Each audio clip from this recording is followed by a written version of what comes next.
Sa taas ng kabundukan ng Pililla Rizal ay may isang cafe na hindi lang basta kainan. Isa itong lugar kung saan sabay mong mararamdaman ang lamig ng hangin, ganda ng tanawin at katahimikan ng kalikasan. Samahan nyo kami sa panibago naming adventure dito sa Arwin Cafe.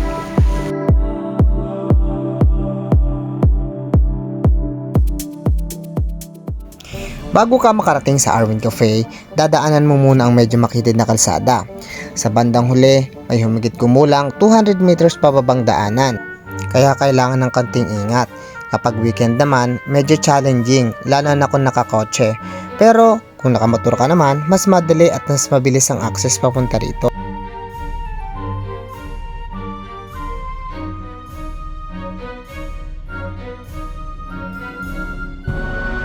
Ang Arwin Cafe ay matatagpuan sa mataas na bahagi ng Pililla Rizal, kaya hindi ka talaga bibiguin pagdating sa view. Sa harapan, matatanaw mo ang malawak na Laguna Lake.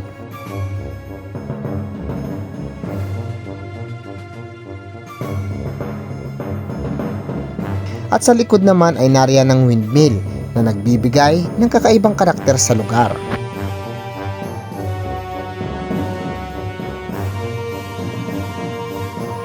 Habang papasok ka sa loob ng cafe, para ka naglalakad sa isang maliit na garden. May mga petal sa daan na nagbibigay ng romantic at relaxing vibe na para kang nasa ibang lugar.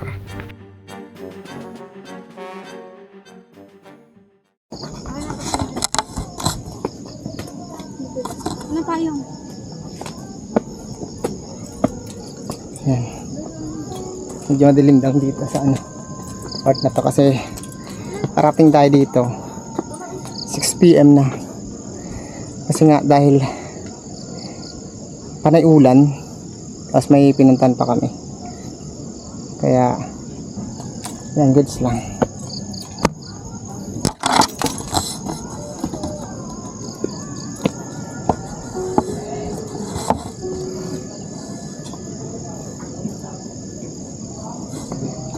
Habang tinatahak mo ang daan paakyat sa kapihan na ito ay unti-unti mong mararamdaman ang simoy ng natural na hangin.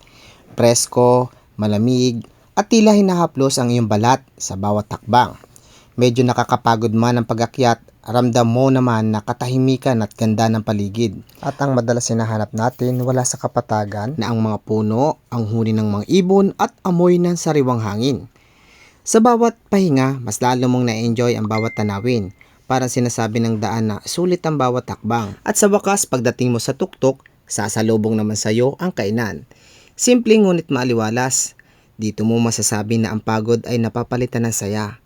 Dahil bukod sa masarap na pagkain at kape, nariyan din ang pakiramdam ng tagumpay sa pag-akyat.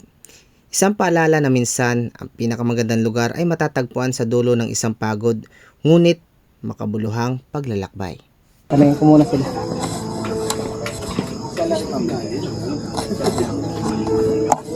Sa gabi naman ay may live band dito na mas nagpapaganda ng experience lalo na kapag papalubog na ang araw. Chill lang ang tugtugan, swak na swak sa vibe ng lugar. At alam nyo ba na hindi lang tanawin ang pinagmamalaki ng Arwin Cafe, pati na rin ang ambience, tahimik, presko at perfect na kung gusto mong mag-relax, magmuni-muni o simpleng mag-enjoy kasama ang pamilya at kaibigan. Isa sa mga inaabangan namin dito ay itong sunset. Habang unti-unting lumulubog ang araw, nagbabago ang kulay ng langit at mas lalo pang gumaganda ang tanawin ng Laguna Lake.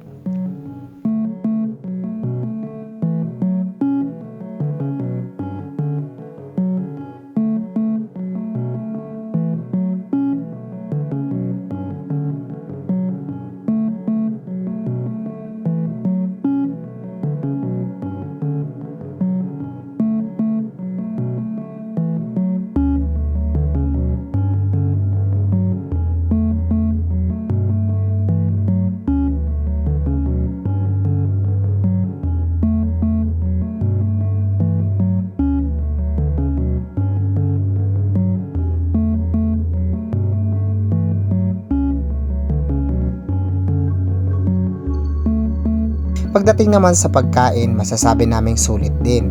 Masarap, sakto ang lasa at hindi tinipid. Bagay na sa ganitong klaseng lugar, masarap kainin habang nakatanaw sa magandang tanawin. Mas lalo sumasarap ang pagkain kapag sinasabayan ng malamig na hangin at magandang view ng Laguna Lake. Sa bandang dulo makikita ang malaking pangalan ng Arwin Cafe, isa sa mga pinaka-iconic na spot dito. Perfect na perfect pang picture at pang video.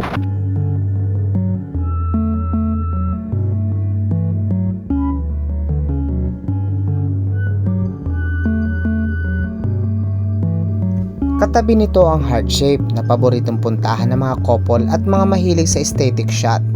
Kapag tinuloy mo pa hanggang dulo, mararating mo ang isang spot kung saan makikita mo ang 360-degree view ng Laguna Lake. Dito mo talaga ma-appreciate kung gaano kaganda ang lokasyon ng Arwin Cafe.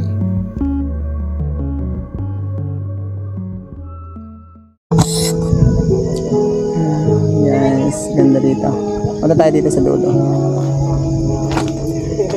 Dito. Dulo na to, yung 360, yung pwede mong matanaw. Kaso nga lang, gabi na kasi. Kaya hindi na natin makikita.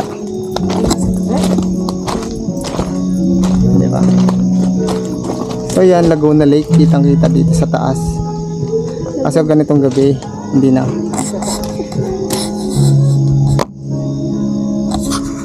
Habang gumagabi, mas nagiging cozy ang lugar. Ang mga ilaw, ang lamig ng hangin at ang tahimik na paligid na nagbibigay ng relaxing na ending sa isang mahabang araw. Ang lugar na ito ay hindi lamang basta tanawin. Ito ay isang pahingahan ng ating isipan at damdamin. Sa bawat pagmasid ng ganda nito, unti-unting nababawasan ang bigat na ating dinadala. Dito, kahit sandali, nakakalimutan natin ang mga problema, ang pagod, ang lungkot, at ang mga pagsubok ng buhay. Sa katahimikan ng paligid at kagandahan ng tanawin, natututo tayong huminga uli. Pinapaalala nito sa atin na may pag-asa pa, na pagkatapos ng bawat pagsubok ay may panibagong lakas na darating. Ang lugar na ito ay nagsisilbing takasan, hindi upang tumakas sa responsibilidad, kundi upang mag-ipon ng lakas para harapin muli ang panibagong hamon ng buhay. Dahil minsan, kailangan lang natin ay isang sandali ng kapayapaan upang makatawid sa susunod na pagsubok. Kaya kung naghahanap kayo ng cafe na may magandang tanawin, preskong hangin, masarap na pagkain at relaxing na ambience, siguradong sulit puntahan ang Arwin Cafe sa Pililla, Rizal. Kung nagustuhan nyo ang vlog na ito, huwag kalimutang i-like and share at mag-subscribe sa aking YouTube channel. Kita-kits sa susunod nating travel adventure. This is Calderon's Vlog and thank you for watching.